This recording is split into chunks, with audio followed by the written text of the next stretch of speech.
अस्सलामुअलैकुम। कुरानुद्दीन चैनल में आपकी खिदमत में आना मैसेज। एक सवाल है जो बहुत ज़्यादा आ रहा है इस्तिहाज़ा का।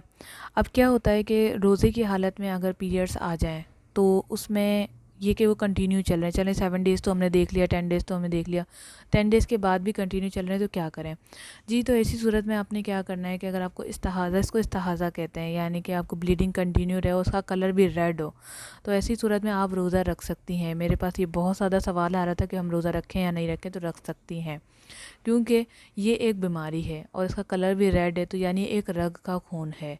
अगर हैज़ होगा तो उसमें स्मेल भी होगी, क्लॉट्स भी होंगे, और इसके अलावा ये कि ब्लीडिंग का फ़्लो भी ज़्यादा होगा, ब्लीडिंग गाढ़ी भी होगी।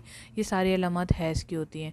तो ये नहीं है और 10 दिन भी ऊपर हो गए और आपको फिर भी ब्लीडिंग है या स्पॉटिंग है, तो आप रोज़ा रख लें। बस ये कि सफाई का ख़ास ख्याल रखें। आप जो है कपड़ा या जो भी आप चीज़ यूज़ कर रही हैं उसे बदलती रहें। जब भी नमाज़ पढ़ें तो नया वज़ू करें और बाकी का ख्याल रखें। बस इस चीज़ का आपने बहुत ज़्यादा ख्याल रखना है। इंशाल्लाह आपकी नमाज़ भी होगी और रोज़ा भी होगा। इस्तिहाज़ा में नमाज और रोज़ा हो जाता है। तो ये थी शॉर्ट सी वीडियो जिसमें आपको बहुत ही अहम मालूमात हमने बताई। अपना बहुत सारा ख्याल रखिए। कुरानुद्दीन चैनल ने हमको इजाज़त दें। वीडियो को एक बार ज़रूर शेयर कीजिएगा और लाइक कीजिएगा हमारी हौसला अफजाई के लिए। अस्सलामु अलैकुम रहमतुल्लाह।